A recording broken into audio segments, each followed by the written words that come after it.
আমার ধারণা বিজেপি 25-এর চেয়ে বেশি আসন পাবে এবং সেক্ষেত্রে এই সরকার তাদের বৈধতা হারাবে, তাদের লেজিটিমেসি থাকবে না এই রাজ্য সরকারের। তখন তাদের চলে যাওয়াই উচিত। চলে যাওয়ার জন্য যাবতীয় ব্যবস্থা করা হবে, তারা চলে যায়, নিজেরা ভেঙে পড়ে যাবে। এই সরকারটি তো কোষাগারে টাকা নেই, কদিন পরে তারা মাইনেও দিতে পারবে না, লক্ষ্মী ভাণ্ডারও দিতে পারবে, কোষাগারে টাকা নেই, ফলে তারা ভেঙে পড়বে না। কি করবে? তৃণমূল একটা কথা বলছি যে আপনারা এলে ক্ষমতায় এলে অন্নপূর্ণা ভান্ডার 3000 টাকা করে দেবেন বলেছেন। তৃণমূল বলছেন ওনারা তো 10 বছর কেন্দ্রীয় সরকারের ক্ষমতায় আছে, এই এরকম একটা প্রকল্প চালু করতে পারেনি কেন? গোটা দেশবাসী মহিলাদের জন্য একটা টাকা দেওয়া, রাজ্যে রাজ্যে চলছে গোটা দেশের জন্য।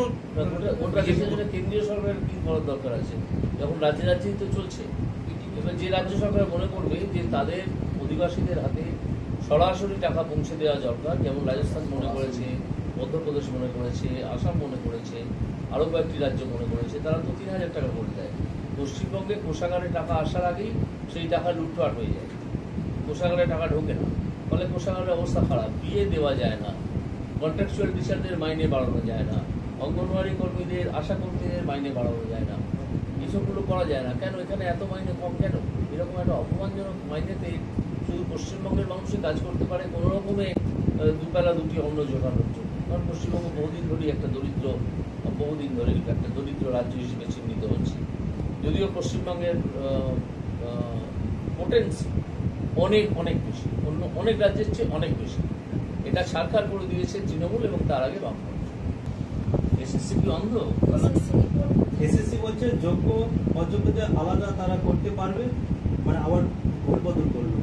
ভোট তো বদল করতেই হবে। মোদী সাহেব যে বক্তব্য রেখেছেন যে আমরা যোগ্যদের পাশে আছি এবং অযোগ্যরা যাতে বিদেয় হয় সেই ব্যবস্থা করবো, এবং তাদের জন্য লিগাল সেল অলরেডি তৈরি হয়ে গেছে রাজ্যে যারা যোগ্য।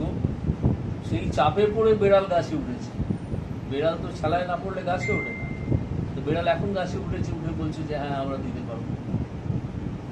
কংগ্রেস একটা অভিযোগ করছে যে 500 বছরের পুরনো রামকে নিয়ে আসতে পারলেন অযোধ্যাতে মোদী সরকার, নীরব মোদী, মোহন চেস্কি এদেরকে নিয়ে আসতে পারলেন না, কেন? দেখুন এই কথাগুলো খুব ক্যাচি। 500 বছরের পুরনো রাম, কি রামকে নিয়ে এসছেন প্রত্যেকে দশরথের রাজ্য থেকে? একটা রাম মূর্তি যেটা রাম লালা পুজো হতো অন্য একটা ছাউনিতে, সেটার জন্য একটা মন্দির তৈরি করেছে। রামকে নিয়ে আসতে পারলাম? এইসব মানে আপনি 1 লিটার কেরোসিন তেল দিলাম, আপনি আমার নিয়ে আসতে পারেননি, সেটা নিয়ে আসার চেষ্টা চলছে। তো চেষ্টা সহজ নয়, অন্য দেশে তারা গিয়ে বসে আছে, তবু তারা করছে। কংগ্রেস গভর্নমেন্ট তো সেটাও করেনি। অধীর রঞ্জনের এই কথা বলার কোনো মোরাল রাইট নেই। মোদী সরকার তো চেষ্টা করছে।